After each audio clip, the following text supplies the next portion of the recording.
Hallelujah, praise the lord. প্ৰভু যীশুৰ মধুৰ নামত আপোনালোক সকলোকে স্বাগতম জনালোঁ।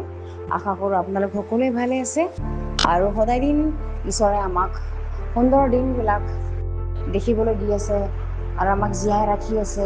তাৰ কাৰণে ঈশ্বৰক ধন্যবাদ দিওঁ। আমাক আজিও দিনটোৰ আৰম্ভণিতে আমি ঈশ্বৰৰ বাক্য চাওঁ। আজিৰ বাক্য আমি লৈছোঁ 2 Peter 2:9 পদ।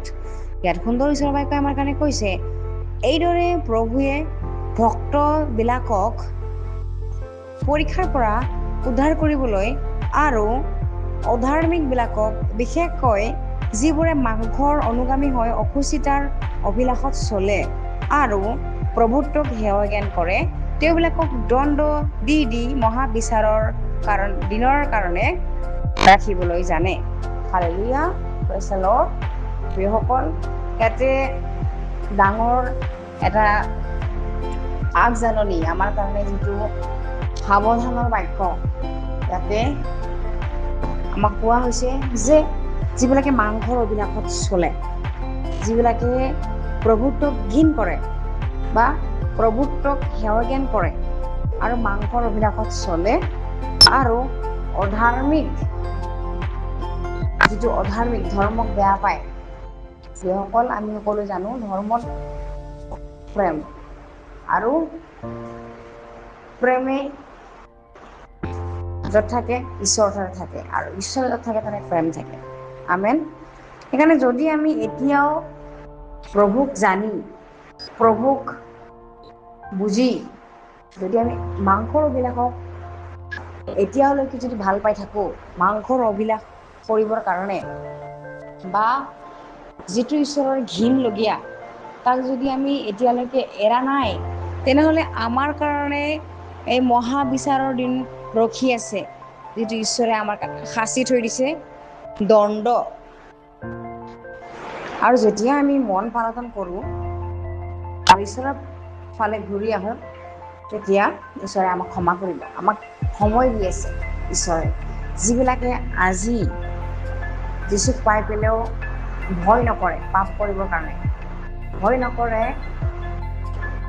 মাংসৰ অভিলাষত চলিবৰ কাৰণে, কিয়নো বাক্যই কৈ আছে শৰীৰক বধ কৰাটোক ভয় নকৰিবা, কিন্তু শৰীৰ আৰু আত্মাক দুয়োকো যদি নৰকত পেলাব পাৰে, সেইজনাকহে ভয় কৰক বুলি কৈ আছে বাক্য। সেইকাৰণে আমি যদি প্ৰভুৰ লগত চলোঁ, আমাৰ শাৰীৰিক যাতনা তাৰণা বহুত আহিব, কিন্তু আমি আত্মিকত আজি আছোঁ। সেইকাৰণে আমাৰ শৰীৰটোৰ কাৰণে আমি চিন্তা কৰিব নালাগে, ভয় কৰিব নালাগে। কিন্তু আমি ঈশ্বৰৰ পিনে যদি চাওঁ, তেনেহ'লে আমি মহাবিচাৰৰ দিনা দণ্ড নাপাওঁ। আমি ধাৰ্মিকৰ নিচিনাকৈ চলিব লাগিব, আমি মাংসৰ অভিলাষত চলিব নালাগিব, আৰু আমি পৰীক্ষাৰ পৰা জয় কৰিবৰ কাৰণে প্ৰাৰ্থনা আৰাধনা কৰি থাকিব লাগিব আমি। হালেলুয়া। বাক্য এইটোৱে বুজাইছে, যিমানে তাৰণা আহক, যিমানে যাতনা আহক, সমস্যা আহক, পৰীক্ষা আহক, আমি প্ৰভু যীশুৰ লগত আমি সম্পৰ্ক ৰাখিব লাগিব। প্ৰভু যীশুৰ লগত আমি সদায় সম্পৰ্ক ৰাখিব লাগিব, কিয়নো প্ৰভু আমাৰ উদ্ধাৰকৰ্তা হয়, তেওঁৰ বিনা আমাৰ কোনো নাই। আমেন। প্ৰিয়সকল, বহুতে পিছলি যাব, বহুতে ধাৰ্মিকক হেয় জ্ঞান কৰে, কিন্তু জীয়াই থাকোঁতে তেওঁলোকে একো নুবুজে, কিন্তু সেই মহাবিচাৰৰ দিনা বচাবলৈ কোনো নহ'ব। সেইকাৰণে জীয়াই থাকোঁতে আমি মন সলনি কৰিব লাগে, ধাৰ্মিকত আহিব লাগে আৰু খুচি জীৱন যাপন কৰিব লাগে। আৰু যিটো লোভ লালচত মাংসৰ অভিলাষত আমি চলিব নালাগে, কিয়নো এতিয়াতো একো নহয়, কিন্তু মৰাৰ পাছত যিটো আমাৰ আত্মাৰো এটা জীৱন আছে, আত্মাই কেতিয়াও নমৰে, আৰু আত্মাৰ ঠাইটো হয় নৰক, হয় স্বৰ্গ। যদি আমি ঈশ্বৰৰ লগত থাকোঁ, ঈশ্বৰৰ বাক্যৰ মতে ধাৰ্মিকতাত খুচি জীৱন যাপন কৰোঁ, মাংসৰ অভিলাষত যদি নচলে, তেনেহ'লে স্বৰ্গ ৰাজ্যত আমাৰ আত্মাটো প্ৰভু যীশুৰ লগত থাকিবলৈ পাব। আৰু যদি আমি সেইদৰে নচলোঁ, তেনেহ'লে আমাৰ কাৰণে ডাঙৰ জুইৰ সাগৰ ৰখি আছে, যদি ঈশ্বৰে তাতে আমাক পেলাই দিব, যদি আমি ঈশ্বৰৰ লগত নাথাকোঁ। এইটো আমাৰ এটা আগজাননী হয় এই বাক্যৰ যোগেদি। যিবিলাকে আজিও যীচুক জানি নিজৰ মায়ামতালিত চলি আছে, মাংসৰ অভিলাষত চলি আছে, তেওঁলোকে অতি শীঘ্ৰে মন পালন কৰাটো উচিত। হালেলুয়া।